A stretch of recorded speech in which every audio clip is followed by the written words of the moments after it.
내가 정죄받아야 될 죽을 자리에 예수님이 대신 들어가서 몸을 다 찢기시고 죽으심을 당한 거예요. 그리고 저와 여러분들은 생생하게 이렇게 살아서 있는 겁니다. 우리 몸만 살아있는 것이 아니고 영이 살아났습니다. 하나님과의 관계가 회복이 됐습니다. 그래서 진실로 진실로 너에게 이르노니 내 말을 듣고 나 보내신 이를 믿는 자는 영생을 얻었고 사망에서 생명으로 옮겼나니 심판에 이르지 아니하느니 사망에서 생명으로 옮겼느니라. 성도 여러분, 그러므로 지은 죄가 이제는 나를 고소하지 못합니다. 마귀도 고발하지 못합니다. 예수님께서 십자가에서 죄값을 다 페이하셨기 때문에 그렇습니다. 이 페이먼트 2번 내시는 분 손들어 보세요. 전화비, 전기세 페이먼트 2번 냅니까? 그런 사람 없죠? 예수님이 다 페이하셨어요. 페이먼이 끝났어요. 근데 그걸 또 갚으려고 하죠? 그게 고소고 그것이 고발이고 정죄입니다. 성도 여러분, 다시 살아나셨어요? 하나님 아버지께서 아들 예수님을 다시 살려내셨어요. 단순히 다시 살아나는 것, 그것으로 끝난 것이 아니에요. 이 부활이라고 하는 것은 아들의 십자가의 희생을 하나님이 만족하게 받으셨다고 하는 근거입니다. 이 부활이라고 하는 것은 예수님의 십자가의 죽음을 하나님께서 우리를 의롭다 하시는 만족한 근거로 삼으셨다는 것을 말해요. 이게 부활이에요. 다시 말하면 아들의 십자가의 희생을 하나님이 만족하게 받으셨다는 것을 말해요. 그래서 아무도 우리를 정죄할 수 없습니다. 우리 예수님이 중보사역을 하고 계십니다. 간구하시는 자세. 예수님이 우리의 대제사장이세요. 그래서 사단이 하나님 보좌 앞에서 저와 여러분들을 이 죄의 목록이 아마 저와 여러분들의 죄의 목록이 70년 살았으면 70년 동안의 지은 죄, 80년 살았으면 80년 지은 죄. 박은선 목사님이 나는 80 몇 년 묵은 죄인올시다 그렇게 고백했다는 말씀이 있는데, 그런 죄의 목록은 지구를 한 바퀴를 다 돌아도 끝나지 않을 죄의 목록들이 있을 거예요. 그걸 가지고 하나님 앞에 내밀어도 하나님 보좌 우편에 누가 계세요? 대제사장이신 예수님이 계세요. 대제사장은 뭐 하시나요? 이스라엘의 백성들의 죄를 중보해서 하나님께 용서받는 위치잖아요. 이게 대제사장의 역할이에요. 하나님 아버지, 내 피로 다 덮었습니다. 이미 하나님의 법정에서 판결이 끝난 의인입니다. 아, 그래, 끝났어요. 이게 우리 예수님의 중보사역이에요. 우리를 위해서 간구하는 자세입니다. 그래서 성경은 말합니다. 누가 우리를 정죄하려? 죽으실 뿐 아니라 다시 살아나신 이는 그리스도 예수, 부활하셨고 그는 하나님 우편에 계신 자요 우리를 위하여 간구하시는 자시니라. 마지막 말씀, 5번째 질문입니다. 누가 우리를 그리스도의 사랑에서 끊으리요?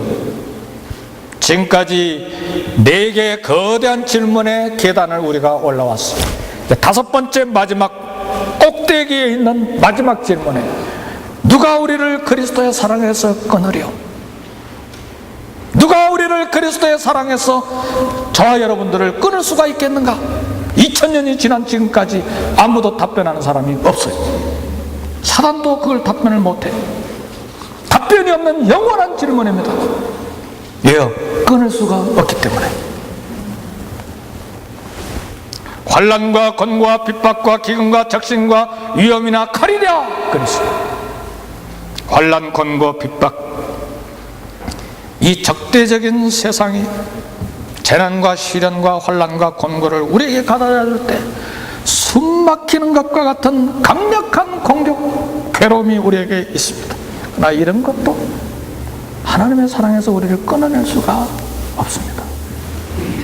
기근과 적신, 배고프고 목마르고 가난하고 헐벗는 이런 것들도 하나님의 사랑에서 우리를 끊어낼 수가 없어요. 위험과 칼, 죽음의 위험성, 질병과 생존의 위기들, 전쟁도 우리를 하나님의 사랑에서 끊어낼 수가 없어요. 이게 교회 역사가 말하는 거예요. 네로 황제의 병적인 잔혹성 때문에, 네로 형제의 미친 것과 같은 잔혹한 탄압 때문에 횃불에서 타서 죽은 순교한 수많은 초대 기독교인들, 위험과 칼이랴 끊어내지를 못했어요. 히브리서 11장의 말씀 보면 우리 믿음의 조상들이 겪었던 희롱과 채찍과 결박과 돌에 맞고, 어떤 성도는 톱으로 이렇게 켜가지고 두동강이 나서 죽기도 했어요. 전설에 의하면 이사야 선지자도 양털을 입혀가지고 중간에 그냥 톱으로 잘라서 죽임을 당한 순교의 자리에 들어갔다. 전설에 있는 이야기입니다. 이런 고통들이 우리를 하나님의 사랑에서 끊을 수 있는가? 아닙니다. 오늘 37절의 말씀 보니까, 그러나 이 모든 일에 우리를 사랑하시는 이로 말미암아 우리가 넉넉히 이기느니라. 아멘. 우리가 이깁니다. 가난이고 고난이고 칼이고 핍박이고 전쟁이고 어떤 환난, 어떤 것도 우리를 이길 수가 없어요. 우리는 반드시 이깁니다. 누구로 말미암아? 우리를 사랑하신 이로 말미암아. 어떻게 이겨요? 넉넉히 이긴다 그랬어요. 넉넉히 이긴다. 예? 브라질 말로는 마이스키 벤세도리스 그랬어요. 벤세도리라는 말, 승리자라는 말인데, 마이스가 하나 더 앞에 붙어 있는데, 그건 뭐라는 말이에요? 더 강력하게 이기고도 충분하게 남는다, 그런 말이에요. 저와 여러분들의 그런 승리가 있을 것을 믿고 감사합니다. 우리는 이길 수 있습니다. 하나님은 우리를 사랑하시고 우리를 보호하시고 우리를 대적하는 자를 이기게 하시기 때문에 절대로 주눅들지 마세요. 생명을 넣어놓고 싸워서 이겨야 돼요. 우리는 이길 수 있어요. 그것이 우리가 넉넉히 이기리라고 하는 말씀이에요. 사도 요한의 제자 폴리갑, 우리 유명한 이야기니까 많이 들어서 아실 거예요. 사도 요한이 길러낸 폴리갑 이 목사님, 2세기경의 교회 지도자였어요. 예수님을 믿는다는 것 때문에 로마 관리들이 아예 십자가에 화형대다 불태워 죽이려고 그랬어요. 로마 관리 중에 한 사람이 나이가 너무 많이 먹은 이 목사님 살려내고 싶어가지고, 진심이 아니어도 괜찮으니까 그냥 입으로 예수님 모른다고 이야기해, 그럼 살려줄 테니까. 폴리갑이 대답했어. 나는 86년 동안 그분을 섬겨왔는데 그동안 그분은 한 번도 나를 부당하게 대우하신 적이 없습니다. 그런데 내가 어떻게 나를 구원하신 나의 왕을 모독할 수가 있습니까? 그리고 불에 타서 죽었습니다. 성도 여러분, 죽음도, 육신을 죽이는 죽음도 하나님의 사랑에서 나를 끊어낼 수가 없습니다. 저와 여러분들의 이러한 하나님의 사랑에 대한 반응은 무엇입니까? 이 사랑만 꿀꺽 먹고 그냥 좋다 그러고 끝날 겁니까? 그러면 안 됩니다. 하나님 그걸 원하시지 않아요. 이익 앞에서 신앙을, 우리의 믿음을 쉽게도 굽혀버리지는 않습니까? 주님께 대한 우리의 사랑이 너무 값싸고 천박하게 있어서는 안 돼. 박수를 쳐주면 잘 믿고 손해당한다고 판단되면 주님을 배반하는 믿음의 자리에 들어가면 안 돼.